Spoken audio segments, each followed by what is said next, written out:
आज विकेंड होता आणि थोडी खरेदी करायची होती म्हणून जवळच असलेल्या सीझन्स मॉलला निघालो.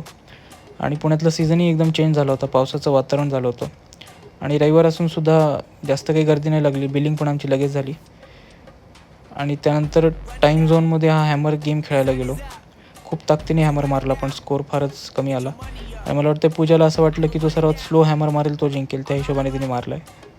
मग असंच टाईमपास केला. ह्या पोकेमॉनचं नाव सांगा कोणाला माहिती असेल तर. आणि स्क्विड गेमचे बाहुले पण छान होते. मग संध्याकाळी टेरिटरी रेस्टॉरंटला जेवायला गेलो. हे हडपसरमधलं एक फाईन डाईन रेस्टॉरंट आहे. चांगलं आहे, ॲम्बियन्स आणि टेस्ट पण छान आहे. आणि हे मेनूचा इतक्या वेळ अभ्यास काय करत होते काय माहिती, असं काय ऑर्डर करणार होते. आणि एवढा अभ्यास करून आम्ही खूप युनिक ऑर्डर दिली, ती म्हणजे मेंचो सूप, पनीर टिक्का, टाकोज आणि वेज ट्रिपल शेजवान राईस. मला वाटतं टाकोजच फक्त जरा युनिक होतं. आणि एवढं सगळं युनिक जेवण करून मग आम्ही आमचा एंड हा कुल्फी कसाटा यांनी केला.